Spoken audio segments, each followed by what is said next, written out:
So I want let me touch on this too, and I'm going to ask about pyramids. I think you might be fun with that. There we go. At Here we Isaiah go. 19, I think you know where I'm going. Okay, I know where Uh, you're going. Yeah.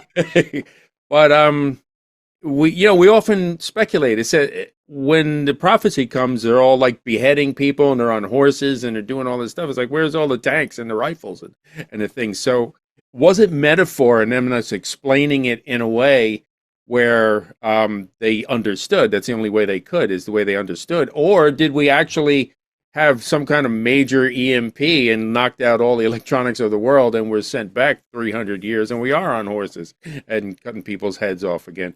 What are your thoughts on that? Great question. I think that it's very hermeneutically correct to take things in a straightforward way. But we also recognize that metaphor is pretty strong. I don't know if I'd go that far as saying that when he's talking about horses and bucklers and shields and arrows and bows, that that's necessarily metaphoric. But even if it is, let's just say that it is, because it doesn't read like a metaphor. No, It's it doesn't. reading like a very straightforward battle. And Mhm. so, but even if you have a metaphor isn't a metaphor is a literary device that points to something real. And so when you look at the spirit of a metaphor, whether it's a horse or a chariot as an example, a rekev, a chariot is in Hebrew. Today you have the Merkava tank, okay, which is MRKV, which is where you get the same letters in Hebrew with the extra meme on there in the front. So, but the fact of the matter is, it's pointing to something real, which is weaponry and cavalry and ways to commit war. So I wouldn't necessarily say that it automatically would affirm that we're pushed back 300 years. I don't think that's required by the text. Hmm. I think that it's pointing to something where they did the best they could with the word that was given them, and I think it's legitimate. It doesn't need to be Hmm. an actual horse, so to speak. Right. Yeah, I would lean in that direction, and specifically for this reason that you cannot control the buying and selling of everyone in the world if, in fact, the whole grid went down. So Correct. all this cryptocurrency and banking and stuff needs to be controlled by somebody, Mm-hmm. somewhere. Okay. I think we got time for one more topic, and that's Isaiah 19:19. It says, "In that day there shall be an altar to the Lord in the midst of the land of Egypt, and a pillar at the border thereof to the Lord." So, a la, you know, Nephilim conspiracy, realm that we're going to go into. Do you think the pyramid is there? And now in the middle, it says in the middle of Egypt and at the border. So how can it be in the middle and at the border? Well, Egypt in the Hebrew is Mitzrayim, which is plural, and there was always an upper and lower Egypt back Mm-hmm. then. So it would be at the border in the middle of both of them. So that's just the text there. But do you have any insights on that? In the day of the Lord, will that be an altar? And is he the capstone that goes on top that's missing right now? Is that some kind of an altar there, and we're just misinterpreting it, or do you think that's an Well, evil thing?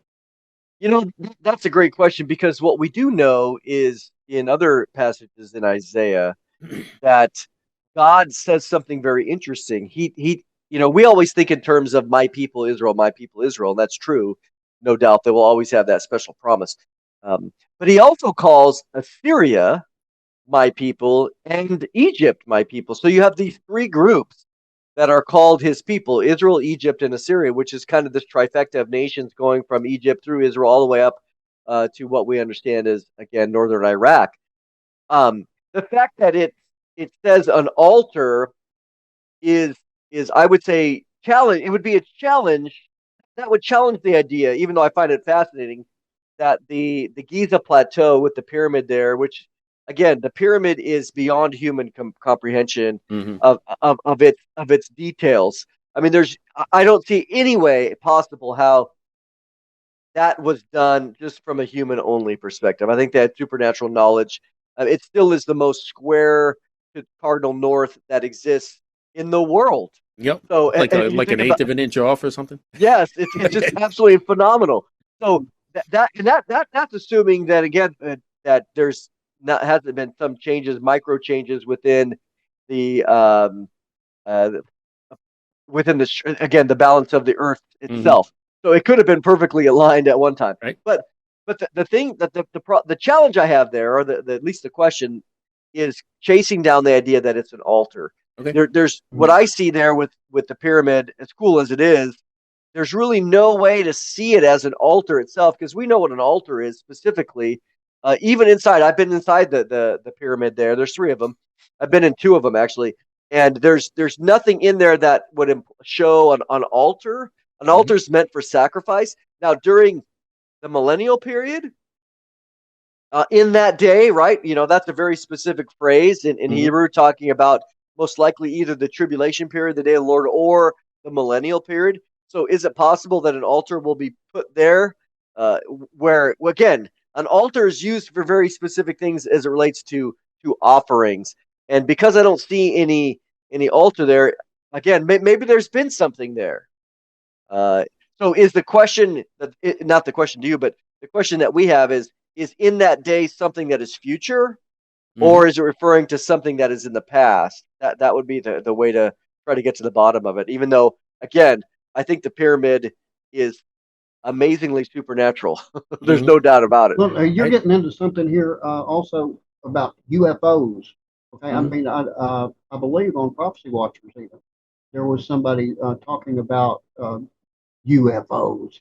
This was going to be the way that they're going to try to explain things away. I'd like to have just a little bit more on that. Yeah. One of the just quickly, one of the theories is that you have L.A. Marzulli says this all the time. It's kind of fun. We go up in the rapture, and then they show up.